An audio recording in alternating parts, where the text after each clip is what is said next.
Thanks once again for dropping by the channel. If you like the content, if you're new to the channel, please hit subscribe, share the video if you enjoyed it, if you felt it was useful.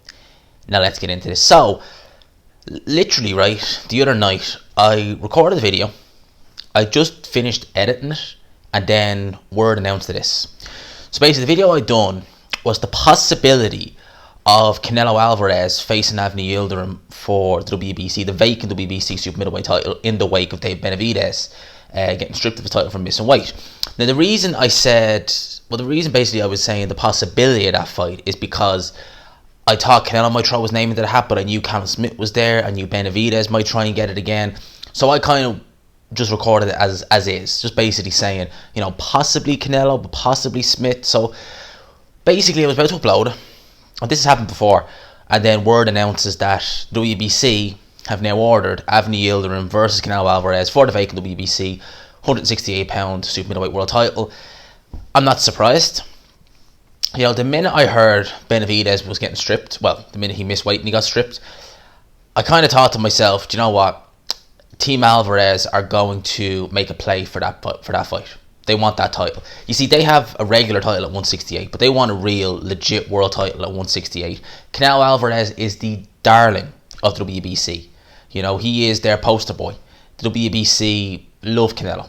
And the fact that he's franchise champion at 160, I'm assuming they'll use that as, you know, their explanation as to why Canelo was getting named as one of the challengers for this title, because they'll probably say that, oh, well, if you're franchise at one weight, if you move to the other weight, you get, you know, first dib of the champion or something like that. I think WBO do something similar like that. If you're like a super champion, you know, I think they've done that with Usyk. I think, you know, he was like the super champion at cruiserweight. I think it's a bit like franchise, and once they move up, they get an automatic crack at the champion in the next division. So I'm assuming it's something like that. In terms of Yildirim versus Canelo, I mean, Yildirim, we've seen him lose to Anthony Durrell. That was a close fight, and he lost on a technical decision. I think it was over 10 rounds because there was a cut. I think there was a clash of heads. And obviously, we remember him best for getting wiped out by Chris Eubank Jr. He made Eubank Jr., you know, look like George Foreman in there. You know, Eubank Jr. couldn't miss him. So Yildirim, you would imagine, just given the disparity between the two fighters in terms of skill, you would imagine Canelo Alvarez would have a field day with Avni. He'd probably take him out in similar fashion, maybe even a bit quicker, to be honest with you, because Eubank Jr., although I've never been hit by him, I can pretty much, from just what I've seen, I can pretty much confidently say Eubank Jr. probably doesn't hit anything like Canelo Alvarez. Alvarez seems a much bigger puncher. Alvarez more accurate, he's more skilled. He likes it, actually he does like it as well. Yildirim does tend to square his shoulders up and come forward. You know, Eubank likes that, so does Canelo. So you'd imagine Canelo Alvarez would have a field day with this guy.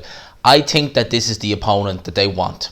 Not necessarily in terms of quality opponent. I'm sure Team Alvarez, look, say whatever you want to say about Canelo, he has fought just so many good fighters in his career. He doesn't really take soft touches. Yeah, you could say some of the fighters he's fought, they've been towards the tail end of their career, and that's fair enough. Like when he fought Kovalev, that was not a peak Kovalev. That was, you know, let's say a Kovalev on the decline, coming off a tough fight in a very short space of time. I'll admit that, but still, he has good names on his resume. He's a Hall of Fame resume, and the reason why I think that they kind of want this fight, obviously it's a legit world title at 168, which is something that they definitely want. WBC, you know, Canelo Alvarez, you know, they're darlings, basically. But if you look at things from the zone point of view and from the money point of view, you know, September 12th was set to be the day Canelo made his return to the ring. It was going to be behind closed doors. We knew that. But opponents couldn't be, you know, finalised. We were hearing some of the bigger opponents, such as, well, allegedly Billy Joe Saunders, but apparently, you know, it's either money wasn't right or it was too short notice. Then we were hearing Callum Smith would take a pay cut, but it'd still be, you know, in the high millions, you know, be a decent payday anyway. But then we were hearing names like Trio Johnson, Jay Quigley. They were the cheap options, basically. So with Avni Yildirim, and of course, if you fought a Trio Johnson or Jay Quigley, they bring nothing to the table in terms of titles or anything like that. It's just a cheap win for Canelo. In terms of Yildirim is a cheap option. He is. They could get that fight done probably November, December time. Maybe December they might even have fans, who knows. But they can get that fight made, you know, if all goes well. Yildirim is a cheap opponent, but he brings the WBC title to the table. You know, not him himself, but a vacant title. So for Alvarez, for the zone, this is the cheap opponent they would have wanted. You know, Yildirim, you would imagine he's not going to give Canelo Alvarez much of a threat. I wouldn't imagine anyway. And Canelo Alvarez, should he come through it, which I'm sure we all expect him to, he'll pick up a WBC title on the back of it. So I would say from Team Alvarez's point of view, that's a result. You know, if they're not planning on having any big fights till 2021, when we can get, you know, proper crowds back in, then having a fight with Avni Yildirim where you're gaining something, you're gaining a WBC title, you have a cheap opponent, you know, it's not going to be a particularly tough fight, I wouldn't imagine, although strange things happen in boxing. You know, I see Alvarez's team jumping on that. So they will get a shot at the WBC title, the vacant title, against Avni Yildirim. And, you know, whenever that fight gets made, I will be picking Canelo every day of the week and twice on a Sunday to stop Avni Yildirim, probably early. But I think that Team Alvarez, they'll be happy with this. You know, Callum Smith, his name was thrown in the hat because he was the Diamond Champion at 168 with the WBC. And some people would say, well, Callum Smith, you know, he's WBA champion. How can they do that? WBC make up a lot of rules, and that diamond title gives people some leeway. It's a bit of a mess, truth be told, but they've done that before. But on this occasion, you're talking about Canelo, WBC.